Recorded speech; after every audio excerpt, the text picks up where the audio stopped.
नमस्कार, मैं हूं आशीष चित्रांशी और आप देख रहे हैं the news launcher. Mid day मुद्दा विद अशोक वानी। One nation one election, cabinet की मुहर लग गई और चर्चा शुरू हो गई।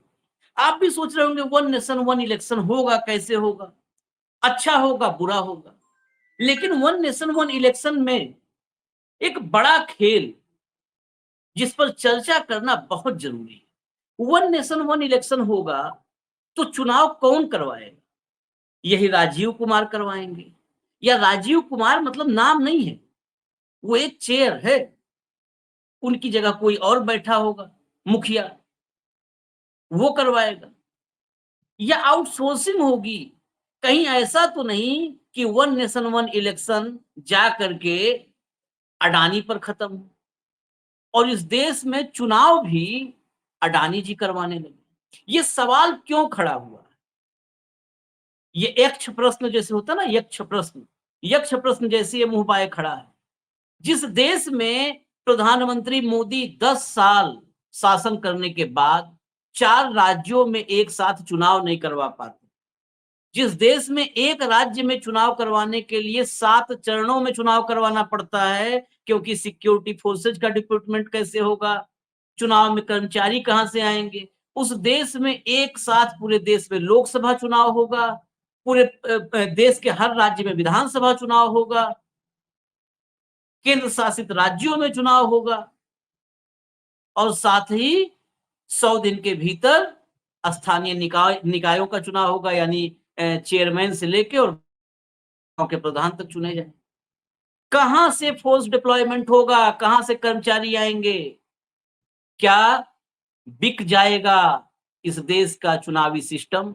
आउटसोर्स हो जाएगा और अडानी के हाथ में चला जाएगा? ये सवाल बड़ा है और जहां से खड़ा हुआ है, बड़ा सोच समझ के सवाल खड़ा हुआ है। भाऊ को चर्चा में ले आइए फटाफट, कंट्रोल रूम।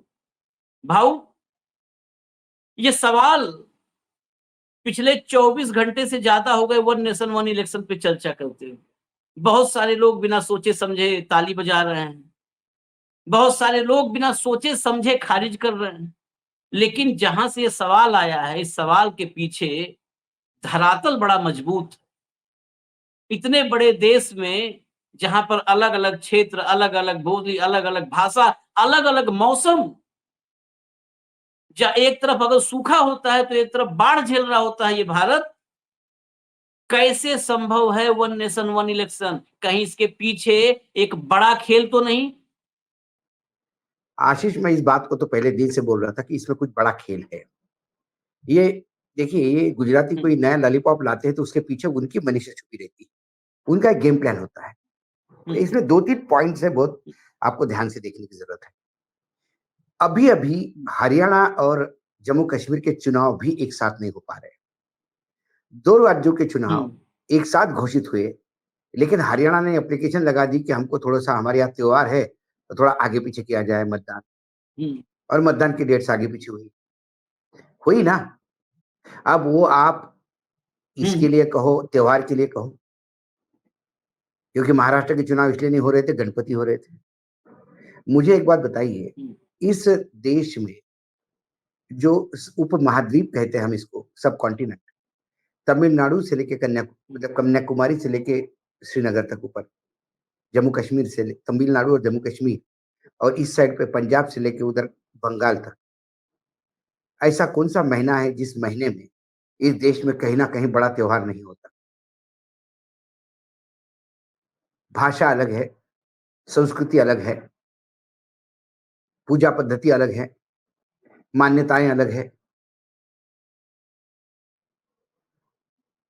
कुछ जगह नाग पंचमी बहुत ही छोटा त्योहार है, कुछ जगह नाग पंचमी बहुत बड़ा त्योहार है।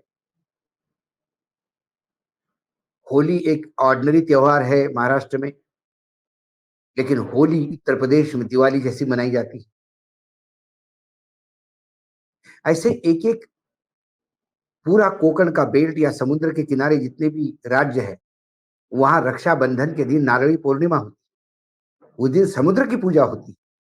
और जिन लोगों का पूरा जीवन समुद्र पे है, जो मछलियां पकड़ के और समुद्र के भरोसे ही अपनी जिंदगी जीवन व्यापन करते हैं, उनके लिए समुद्र की पूजा दिवाली के लक्ष्मी पूजन के बराबर है।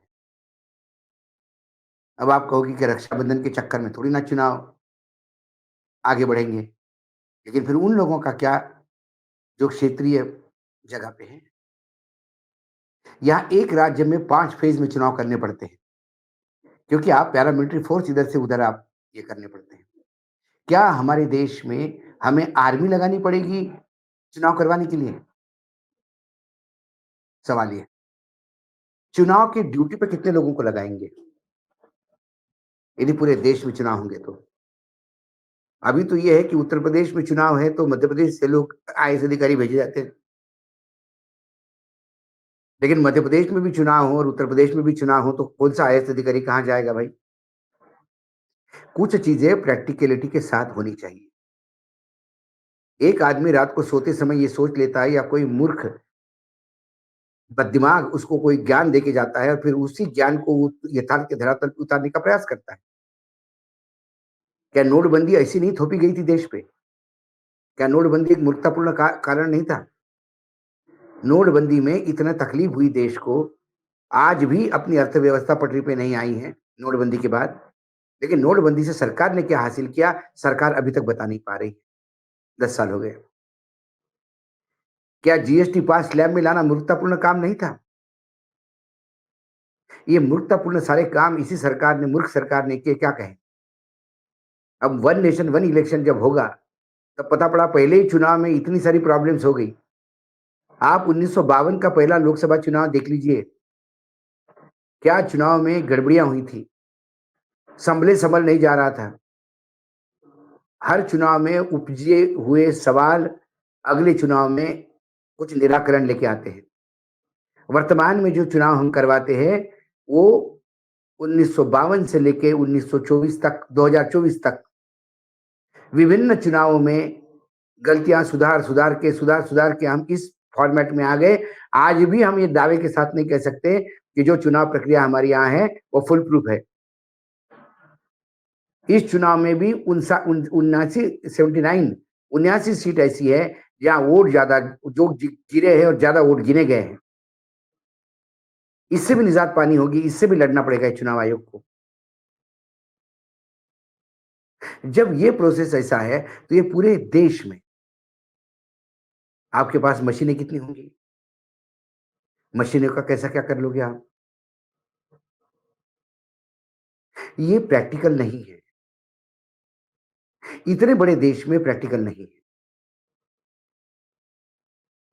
और ये देश आज भी मतलब जब हम देश को आज़ादी मिली तब ये कहा गया था कि अशिक्षितों को आज़ादी देके क्या करोगे? उन्हें क्या मतलब है मायने हैं आज़ादी के? लेकिन लोगों के पास है, आज़ादी के मायने हैं, लोग सरकार बदलते हैं यदि उनको लगा कि ये सरकार गलत है तो। 2024 में सरकार में बदलाव चाहा देश ने, लेकिन बैसाखियों के भरोसे यदि आंकड़ा पूरा करके कोई कहता होगा कि मैं सत्ता में आया हूँ, तो ये उसका सोच है। लेकिन देश ने तो कुछ और सोचा था। देश ने बदलाव के लिए मतदान किया था। लेकिन फिर उसके लिए अटल बिहारी वाजपेयी चाहिए, जो कहे कि जनादेश का आदर करना सीखो। जनता ने हमें विरोध में बैठने का आदेश दिया है, हमें वो करना चाहिए। जब प्रमोद महाजन जी अटल जी के पास गए थे कि क्या अपन प्रयास करें सरकार बनाने का, और यूपीए 1 हुआ। तो एक आपने दे दिया, प्रारूप दे दिया आपने, लेकिन आपको ये पता नहीं कि अभी कितने एक्ट अमेंड करने पड़ेंगे। पीपल्स रिप्रेजेंटेटिव एक्ट से लेके 4 कम से कम 18 जगह अमेंडमेंट है संविधान में। उसके बाद विधानसभाओं में कितने अमेंडमेंट्स होंगे। अलग-अलग विधानसभाओं की अलग-अलग परंपराएँ हैं, उस परंपराओं को भी ध्यान में रखना होगा।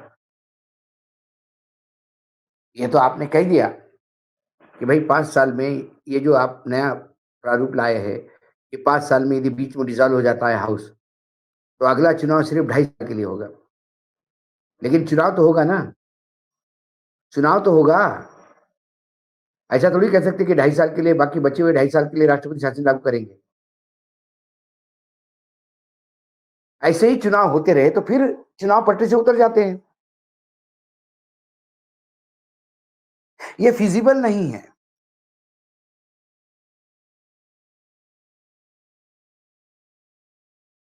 वाकई फिजिबल नहीं है। लेकिन इसके पीछे मनीषा क्या है? एक मैं दो चीजें बताता हूं। एक, जब चीजें आपके हाथ में नहीं रहती या जब ओवरलोड हो जाता है आदमी, तो फिर आदमी क्या करता है? काम बांटता है। फिर चुनाव करने के लिए कारपोरेट सेक्टर को टेंडर निकाले जाएंगे।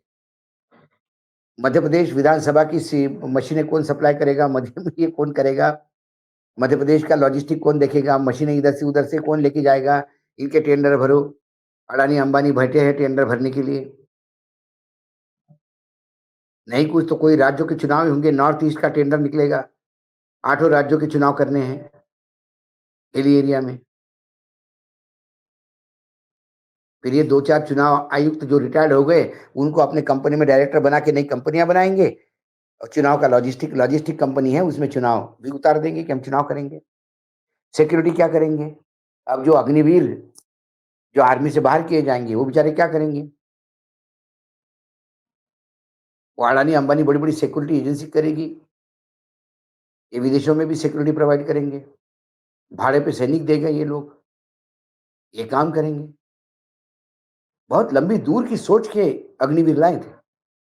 फिर एक अग्निवीरों के भाव हाथ में भाव अग्निवीरों के हाथ एक में मिनट, दो ये मिनट। चुनाव जाएगा। नहीं, उनको एक मिनट। सिक्योरिटी लगाया जाएगा।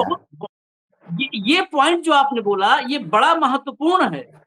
ये बहुत महत्वपूर्ण है, इसलिए मैं रोक रहा हूं कि एक बार फिर से इस बात को क्लियर करेंगे कि क्या Agniveer, one nation one election, ये सारा कुछ जुड़ा हुआ है। और इसमें एक और मैं फैक्ट जोड़ देता हूं।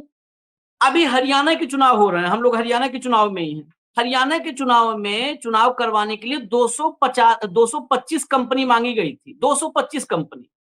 और मैं अभी देख रहा था तो सीआरपीएफ में कुल 245 कंपनियां हैं। 45 सेवा पलटन आईटीबीपी में है। मतलब एक हरियाणा जैसे छोटे से राज्य में 225 कंपनी की जरूरत अर्धसैनिक बल की अगर पड़ती है, तो इस देश के पूरे देश के चुनाव में कम से कम 50,000 40,000 कंपनियों की जरूरत पड़ेगी। और लोकसभा और विधानसभा हमेशा साथ होंगे जब, तो ये तो संभव नहीं है।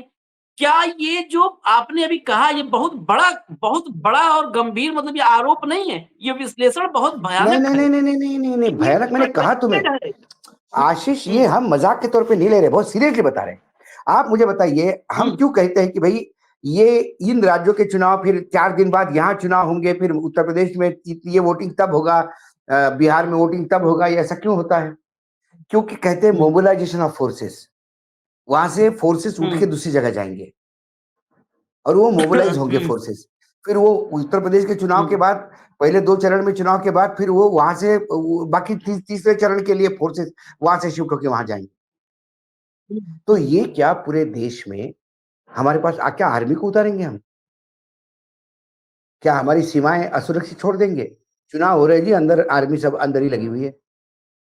हम्म, तो फिर आप सिक्योरिटी एजेंसी देखिए, अब क्या हो गया। हम्म, सीआईएसएफ सिक्योरिटी देखती थी एयरपोर्ट की।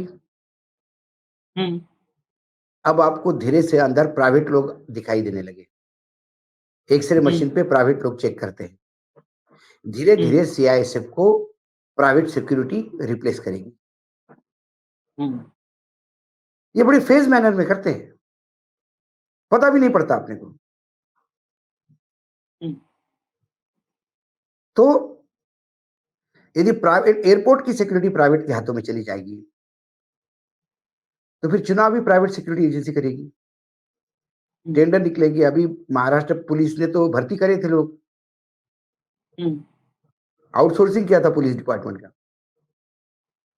और कहा था कि टेम्पररी 1-2 साल के लिए है, उसके बाद रेगुलर रिक्रूटमेंट करेंगे।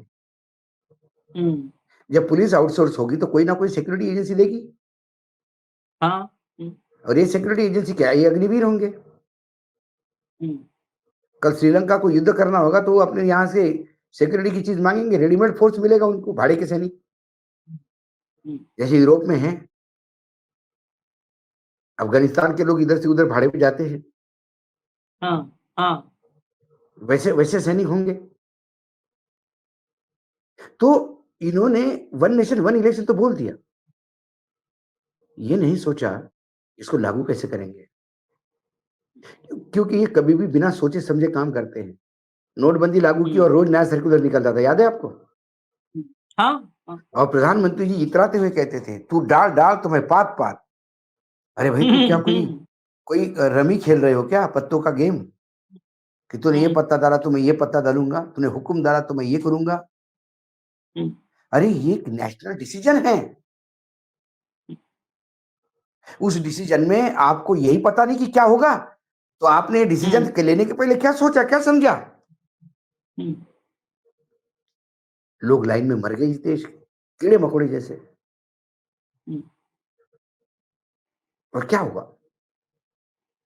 मुझे आज पूछिए नोटबंदी से क्या अचीव हुआ, कोई इसका जवाब देने को तैयार नहीं है। हाँ। कोई जवाब देने को तैयार नहीं है। अब उसका बात भी नहीं करता कोई, क्योंकि वो वैसे ही वन नेशन वन इलेक्शन होगा, ये विजिबल नहीं। अभी 16 राज्यों में इनको क्लियरेंस लेना होगा। नोटबंदी के 8 साल बाद अमित शाह जम्मू कश्मीर में कहते हैं कि अब आतंकियों को पाताल में हम गाड़ देंगे, और नोटबंदी में कहे थे कि आतंकवाद की कमर टूट जाएगी, नक्सलवाद खत्म हो जाएगा, जड़ से खत्म हो जाएगा। अभी नक्सलवाद पर उन्होंने कहा कि अब नक्सलवादियों के अंत का समय आ गया। तो 8 साल से वो नोट कहाँ है, नोटबंदी का जो आप कह रहे थे सब असर ये होगा, काला धन गायब हो जाएगा। आशीष और जी, वो चौराहा आशीष, भाऊ, वो चौराहा जिस चौराहे पे अरे मिलना था। हाँ हाँ, उन्होंने कहा था कि मैं चौराहे पे फांसी लगा दूं मुझे। अब मुझे बताइए, ये काला धन गायब करने की बात करते हैं, और नोटबंदी के बाद जो यूपी के चुनाव हुए, उस चुनाव में 100 करोड़ से ज्यादा की कैश काले धन की चुनाव आयोग ने पकड़ी। नोटबंदी के बाद की बात बता रहा हूं मैं आपको। कहाँ हो गया आतंक? तो अभी भी खत्म नहीं हुआ। अभी भी जब ये बोलते हैं कि जम्मू कश्मीर से आतंक मिटा दूंगा, तभी पता पड़ा कि कहीं हमला हुआ है, 4 आतंकी मारे गए और 2 जवान शहीद हो गए। जवानों का आंकड़ा शहादत का खत्म हो ही नहीं रहा है। ये इसलिए खुश होते कि उन्हें 2 मारे तो हमने 4 मारे। अरे लेकिन 2 तो मरे, मेरे मरे ना भाई। गुजरात से कितने लोग जाते फौज में मुझे पता नहीं। मैं ये नहीं कहता कि गुजरात से कोई नहीं जाता, कुछ लोग गए हैं गुजरात से, लेकिन अनुपात देखा जाए तो बहुत कम है। तो तिरंगे में तो लिपट के बॉडियां पूरे देश में जाती है, गुजरात में कम ही जाती है। हाँ, गुजराती तिरंगा बनाते हैं जिसमें बॉडी लपेट के जाती है। ये है उनकी कंट्रीब्यूशन।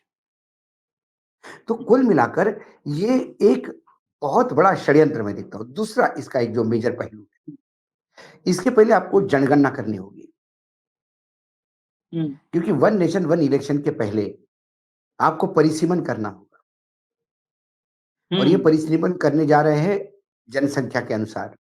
2011 के जनसंख्या के आंकड़ों से नहीं चलेगा काम, आपको जनगणना करनी होगी। उसके बाद पॉपुलेशन वाइज सीटें बढ़ेगी। 750 यदि सीटें इनको करना है, तो सबसे ज्यादा सीटें नॉर्थ में बढ़ेगी, और दक्षिण भारत में जो सीटें हैं वो कम होगी। जो वर्तमान सीटें हैं वो कम होगी, क्योंकि दक्षिण भारत में पॉपुलेशन कम हुई। तो दक्षिण भारत 750 में थे, क्या 150 सीटों पे दक्षिण भारत निपट जाएगा? तमिलनाडु, केरल, फिर तो कर्नाटक, आंध्र प्रदेश, तेलंगाना। देश की सरकार में भूमिका ही नहीं रह जाएगी उसकी। मैंने वही कहा, यदि दक्षिण की भूमिका नहीं रही, तो फिर दक्षिण भारत क्या करेगा इस देश में? वो क्यों नहीं अलग देश टूटे? क्या हम रशिया के रास्ते पे चल रहे हैं? जैसा रशिया विखंडित हुआ है, जैसा रशिया खंड खंड में बढ़ गया है, क्या भारतवर्ष ऐसा करने के लिए प्रयास कर रहे हैं लोग? दक्षिण के लोग पूरी ताकत से इसका विरोध कर रहे हैं, क्योंकि दक्षिण ने यदि जनसंख्या नियंत्रण किया है, तो उसका खामियाजा वो लोग भुगत रहे हैं। उनकी सीटें कम हो जाएगी, और जिन लोगों ने जनसंख्या की धज्जियां उड़ा दी, उनको ज्यादा सीटें मिलेगी। मतलब देश को बर्बाद करने वालों के हाथ में ये सत्ता रहेगी। बीजेपी क्योंकि पूरा जोर लगाने के बाद भी दक्षिण भारत में नहीं पनप पा रही है। एक दरवाजा खोला था कर्नाटक का, वहां जूता खा के वापस आ रहे बार बार। तो ऐसे में फिर क्या करोगे आप? फिर आपने एक नया खेल खेला कि इतनी सीटें करवा दो कि दक्षिण भारत में अपने को एक सीट भी नहीं मिली तो भी परवाह नहीं, नॉर्थ नॉर्थ के भरोसे हाँ अपन हमेशा सत्ता में बने रहेंगे, तो दक्षिण भारत का औचित्य चला जाएगा।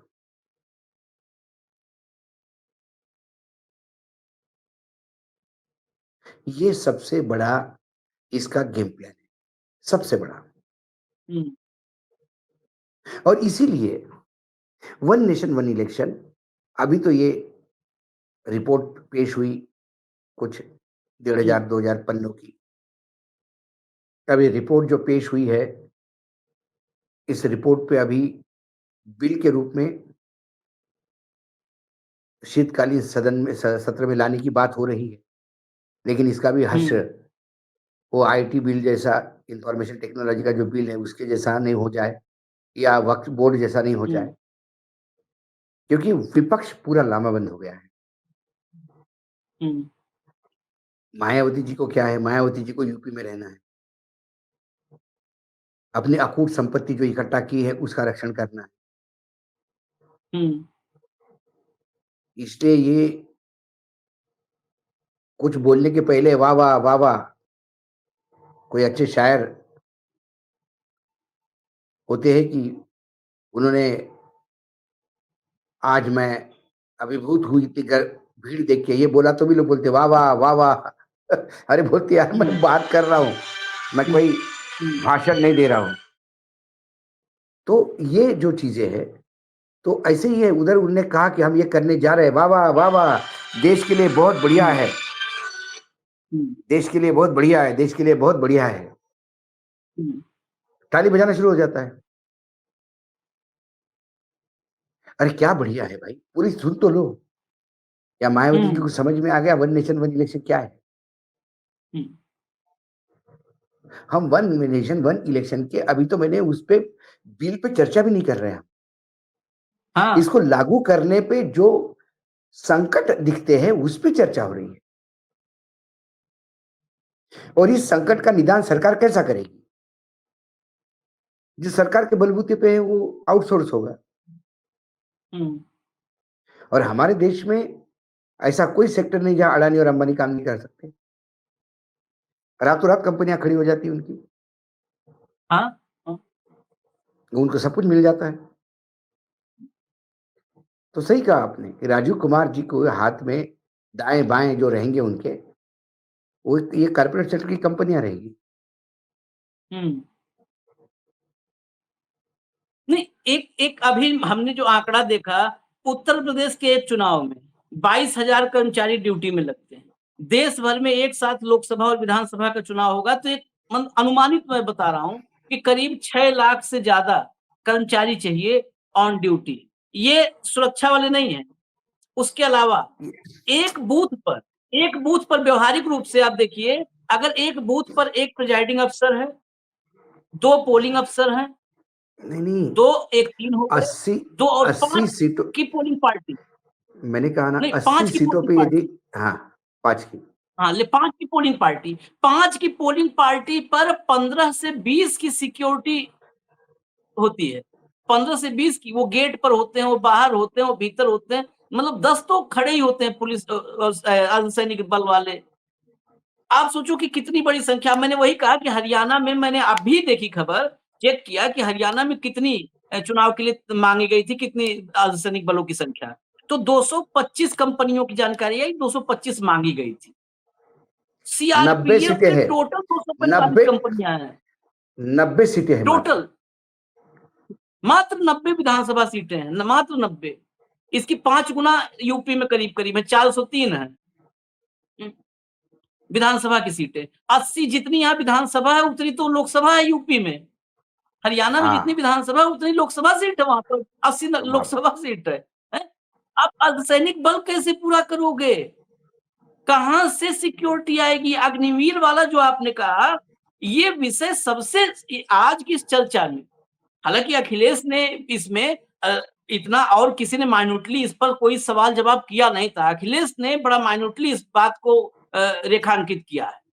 लेकिन हम और भीतर गए, जहां तक अखिलेश ने भी नहीं सोचा था, वहां तक आप इस बात को लेके गए कि अग्निवीर ये पूरा का पूरा एक ऐसा नहीं है। हम लोग, आप अक्सर एक बात कहते हैं कि संघ की प्लानिंग जो होती है, वो संघ बड़ा स्टेडी एंड स्लो ग्रोथ करता है, स्लो धीमे स्लो धीमे ग्रोथ चलता है, वो करता है। हड़बड़ी में नहीं रहता।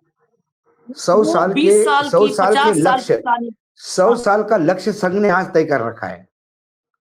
उन्हें पता है हाँ, कि ये 100 साल लगने तो वाले क्या, हैं।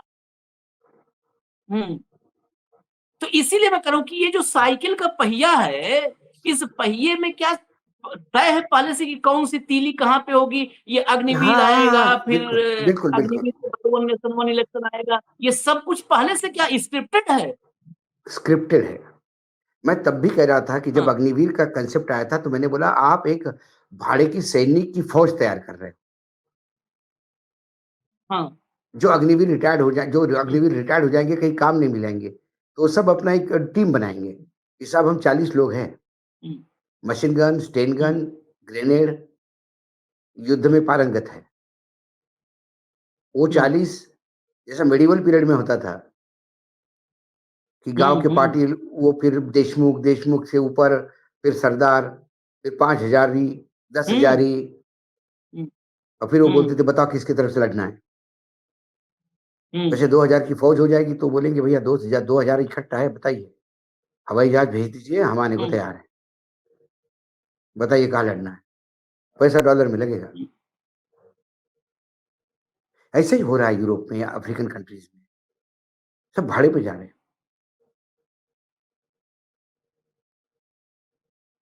तो ये और ये आगे पीछे तो आप देखिए, अडानी अंबानी इसमें आती कि नहीं। हम्म, एट अ टाइम 2-2 लाख अग्नि जो वीर है, इनके एम्प्लॉयमेंट के लिए 2-2 लाख की औकात रखते हैं ये लोग। 2 लाख को हमने जॉब दिया और 2 लाख क्या करेंगे, हमारे लिए काम करेंगे।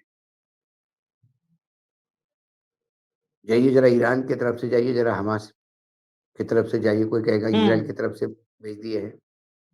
हम्म, जैसे अपने बच्चों को रशिया में ज़बरदस्ती युद्ध में उतारा है, हम्म, वैसा होगा। वैसा होगा, उसको भी उपलब्धि बताएंगे। एक मेरे पास बाइट आई थी योगी आदित्यनाथ की विधानसभा में, बोला उन्होंने कि इस उत्तर प्रदेश के किसी भी नागरिक को बाहर नौकरी करने के लिए, कोई बच्चा बाहर नौकरी करने के लिए नहीं जाएगा। किसी उत्तर प्रदेश में इतना निवेश आएगा। और उसके बाद हाल में आपको याद होगा, करीब जब इजराइल और फिलिस्तीन का युद्ध शुरू हुआ, वार शुरू हुआ, उस तो दौर इज़राइल में में उत्तर भारत प्रदेश से में रिक्रूटमेंट गया है। लखनऊ में लंबी लाइनें लगी, हजारों की भीड़ थी। उस पर स्टोरी कई पत्रकारों ने किया, इंडिपेंडेंट पत्रकारों ने स्टोरी किया, हजारों की भीड़ थी। उसके बाद एक योगी आदित्यनाथ की एक और बाइट मैंने सुनी, मैं चौंक गया उस दिन, मतलब सर 2-4 बार पीटना पड़ा कि वही जो कह रहे थे मुख्यमंत्री कि अब यहाँ से बाहर कोई नहीं जाएगा, मतलब यहाँ सब दिल्ली भी नहीं जाएगा, पानीपत सोनीपत भी नहीं जाएगा नौकरी करने। उन्होंने कहा कि इजराइल से जाएगा यहाँ का जवान और 1 लाख रुपए, यहाँ पे 20,000 25,000 महीने में कमाता है, वहां 1 लाख कमा के भेजेगा। तो ये अद्भुत लोग हैं कि अपने ही बयान को, ये चिट भी मेरी, पट भी मेरी, और अंटा हाँ, हाँ, वो मेरे तो बाप फिर का। हम लोग का है, वो बस, हम बस लोग मैंने का क्या है। कहा आपको, हाँ। तो वही स्थिति है। लेकिन आज की इस चर्चा में बड़ा महत्वपूर्ण सवाल है, और हम चाहते हैं कि हम हमको गलत साबित करे सरकार। एक रोड मैप, एक प्लान, और ये डॉक्यूमेंट जारी करे कि कितने अर्धसैनिक बल पूरे देश में लोकसभा चुनाव, विधानसभा चुनाव में लगेंगे, उतने अर्धसैनिक बल हमारे पास हैं, हमारी ये तैयारी है, हमारे पास इतनी गाड़ियां हैं, इतना व्यवस्था है, ये सिस्टम, और ये देश ठप हुए बिना हम देश का चुनाव करवा लेंगे। हमारे बॉर्डर पर, हमारी सीमाओं पर कोई खतरा नहीं पैदा होगा कि सेना को हटाना पड़ गया, चुनाव में लगाना पड़ गया। ये सारा रोड मैप रखना चाहिए। ये जुबानी जमा खर्च अगर इस पे जीएसटी लगा देते भाई साहब, तो मोदी जी इस अरे रे रे, देश की अर्थव्यवस्था आज अकेले अकेले अपने बलबूते पे अकेले मोदी जी इतना टैक्स दे देते, खाली इस पे टैक्स लग जाता है, ये जुबानी जमा देश का कर्ज नहीं, बस। भाजपा तो वाले इस पर अपने आप टैक्स पे नहीं है, कर्जा इसलिए कर्जा जमा उतार देते खर्च देश का। एक तरफा चालू है, एक तरफा चालू है, इस पर कोई टैक्स नहीं है। बस हम इंतजार करेंगे, लेकिन एक बात फिर आज कह दें, न्यूज लॉन्चर जहां जहां आपके साथ ही दिन भर हम भी दिमागी घोड़े दौड़ाते हैं, अडानी जी, अंबानी जी, मोदी जी, जहां जहां आप सोचने की कोशिश करोगे, पहले ही से हम कम से कम पूरी अगर चद्दर ना हटा पाए तो कम से कम तकिया वाले हिस्से से चद्दर तो हटा ही देंगे, चेहरा दिख हटा देंगे। जाएगा।